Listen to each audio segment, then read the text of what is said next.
茫茫碧海远帆轻，一船人影画虚星。空在纯尊任漂泊，或是狂澜卷甲兵。大家好，在下奇闻居士。1872年12月，英国货轮德格拉西亚号在大西洋航行时，遭遇了一幕让所有人毛骨悚然的景象。一艘名为玛丽塞勒斯特号的商船正在海上漂流，帆索凌乱，却诡异地保持着前进。当船员们登上这艘幽灵船，眼前的一切令他们震惊。餐桌上还摆着没吃完的早餐，咖啡壶里的咖啡似乎刚煮好，2岁女童的玩具散落在床边，仿佛她刚刚还在这里玩耍。船长室里的航海日志停在了11月25日早晨8点，而船上原本的10个人，包括船长布里格斯一家3口和7名船员，就这样从一艘完好无损的船只上彻底消失，从此再无音讯。更令人不解的是，当时他们距离最近的陆地仅仅只有6英里，这就是轰动全球的玛丽塞勒斯特号事件。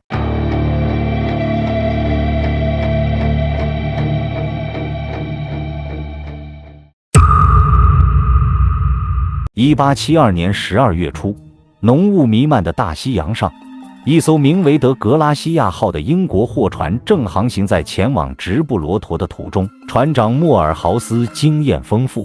他站在船桥上，注视着灰蒙蒙的海面，计算着抵达目的地的时间。突然，瞭望员报告称，左前方发现船只。莫尔豪斯拿起望远镜，看到一艘状态异常的双桅帆船在海面上飘荡，它的航行姿态混乱不堪，帆索凌乱，仿佛醉汉在海上徘徊。这艘船，他很快认出是玛丽塞勒斯特号，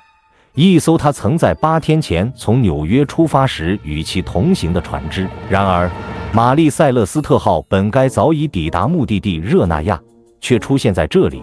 而且其破损的帆布和摇摆不定的航行让他心生疑虑。更令莫尔豪斯不安的是，这艘船的船长布里格斯曾是他在纽约共进晚餐的好友。布里格斯船长带着妻子莎拉和2岁女儿索菲亚，原本是期待着完成这趟航程后享受家庭时光的。莫尔豪斯船长立刻决定改变航向，前去调查。他渐渐靠近玛丽塞勒斯特，发现船帆严重破损，船只失去方向，航行毫无章法。经过几个小时的接近，莫尔豪斯决定派遣大副奥利弗·德沃和几名水手登船一探究竟。当他们登上玛丽塞勒斯特号时，眼前的景象令他们震惊。甲板上湿漉漉的，船舱内积水，但船体完好无损。唯一异常的是，船上空无一人。布里格斯和船员们，甚至他的家人，全都消失得无影无踪，仿佛人间蒸发。这艘船仿佛变成了一座幽灵船，漂浮在广袤的大洋中，寂静而诡异。德格拉西亚号的船员们开始对玛丽塞勒斯特号进行详细搜索，试图寻找任何可能揭示船员失踪真相的线索。船舱内弥漫着潮湿的气味和酒精的残香，空气中透着一股让人不安的气息。让人惊讶的是，船上的一切似乎都保持着异常的秩序，与一般船员匆忙逃生后的混乱场景不同。玛丽塞勒斯特号内部井然有序，船员们的个人物品、衣物、烟斗、航海工具等都整齐地放在床铺旁，仿佛他们只是暂时离开。最令人不解的是小女孩索菲亚的房间，床上留有她曾睡过的痕迹，玩具散落一旁，仿佛她刚刚还在这里玩耍。厨房里，吃了一半的煎蛋和面包仍然留在桌上，咖啡壶放在炉子上，似乎刚刚煮好，甚至还可以嗅到淡淡的咖啡香。这一切看起来像是船员们正在吃早餐时，突然发生了什么紧急情况，迫使他们匆匆离开。调查的焦点转向了船长的航海日志，最后一篇记录停留在11月25日早晨8点，记录了玛丽塞勒斯特号的准确位置，距离亚速尔群岛圣玛利亚岛东北约6英里。这个位置离陆地非常近，船员们显然可以看到岛屿的轮廓。这个细节让谜团更加复杂，为什么在如此接近陆地的情况下，船员们会抛弃这艘状况良好的船只。然而，调查中一些关键物品的缺失，进一步增加了事件的诡异性。船长布里格斯的6分仪、航海钟和航海图都不见了，而这些都是一位经验丰富的船长不可或缺的工具。更奇怪的是，船上的船舶登记文件也消失得无影无踪，暗示船员们的离开似乎不是仓促的逃亡，而是有计划的撤离。至少船长有足够的时间带走这些重要物品。还留下了更多扑朔迷离的线索。唯一的救生艇消失不见，一个水泵被莫名拆卸，船底积水虽有3英尺半，却不足以构成威胁。1701桶工业用酒精中有9桶不翼而飞，船尾的断裂绳索在水中飘荡。这些零散的线索像是一个无法破解的谜题，让这起离奇事件蒙上了一层挥之不去的神秘面纱。玛丽塞勒斯特号的失踪引发了全球的关注，许多理论和猜测试图解释这一令人费解的事件。有人认为船员可能是遭遇海盗袭击，船员被劫持并洗劫了船只。然而，调查显示船上的货物，包括1701桶工业酒精，几乎完好无损，船员的私人物品也未遭洗劫。这使得海盗袭击的说法变得不太可信。另有一些人怀疑是船员叛乱，认为他们可能杀害了布里格斯船长一家后驾船逃走，但这种假设同样很快被排除。布里格斯船长以正直著称，和船员的关系非常融洽，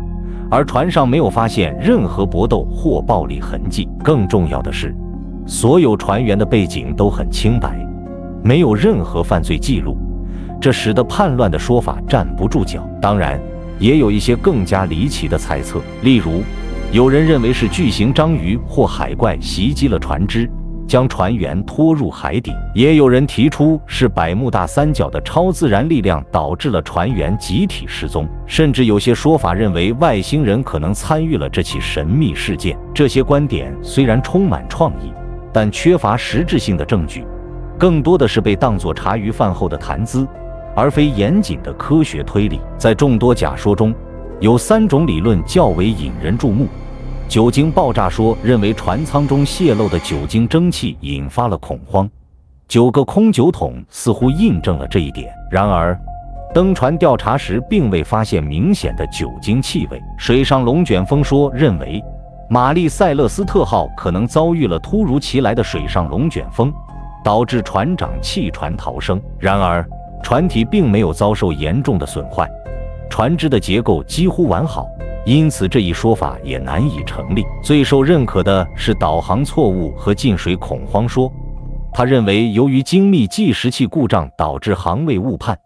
加上煤炭粉尘和木屑堵塞水泵引发积水，布里格斯船长可能错误判断了与陆地的距离和船只的危险程度，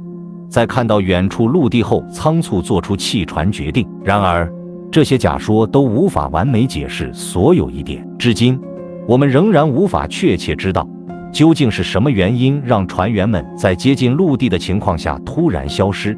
留下了这艘无人的幽灵船漂浮在茫茫大海之中。玛丽塞勒斯特号的故事远未结束，在法庭裁决中，德格拉西亚号船员仅获得了有限的打捞报酬。这一决定似乎暗示着官方对事件真相仍心存疑虑。随后，玛丽塞勒斯特号被拍卖并重新投入航运。在接下来的12年里，这艘船多次易主，辗转于不同的航线，仿佛背负着某种诅咒般在海上漂泊。1885年，他迎来了戏剧性的终章。当时的船长是名为帕克的投机者，他并非经验丰富的航海家，而是一个为了获取保险金而策划骗局的人。帕克将玛丽塞勒斯特号驶向海地海岸附近的危险礁石，试图制造船只失事的假象。然而，命运似乎再次捉弄了这艘充满传奇的船只。玛丽塞勒斯特号并未沉没，反而卡在了礁石上。帕克的骗局很快被揭穿，他被控犯有保险欺诈罪。此后，帕克因无法承受巨大的压力而郁郁而终，成为了自己贪婪的牺牲品。玛丽塞勒斯特号也最终在礁石上腐朽，最终消失在大海中。至于那10名神秘失踪的船员，他们的命运依旧没有解答。有人猜测他们是否成功登上了救生艇，是否在大西洋的茫茫波涛中漂流，遭遇了风暴、饥饿、疾病或是其他未知的灾难。没有人知道他们最终的结局。